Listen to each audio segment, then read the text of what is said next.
दक्षिण भारतातल्या तेलंगणमध्ये महिला अत्याचार प्रकरणी एका आरोपीला एन्काउंटरमध्ये ठार करण्यात आलं।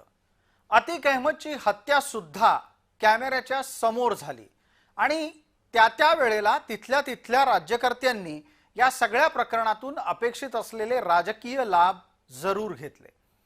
अक्षय शिंदे बलात्कार प्रकरणामध्ये पोलीस कोठडी झाली होती।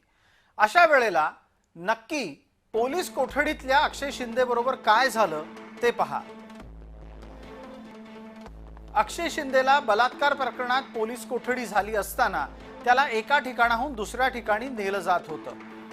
तळोजा कारागृहातून अक्षय शिंदेला घेऊन जात असताना अचानक चकमक घडली। आरोपी अक्षयनं आपली रिव्हॉल्वर हिसकावली असा दावा पोलिसांनी केला। अक्षयनं पोलीस पथकावर गोळीबार केला असंही न्यायालयात पोलिसांनी सांगितलंय।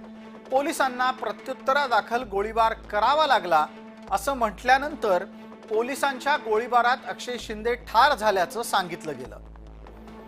या चकमकीच्या तपासामध्ये अनेक दोष पुढे सिद्ध झाले आणि न्यायालयानं चकमक बनावट ठरवली।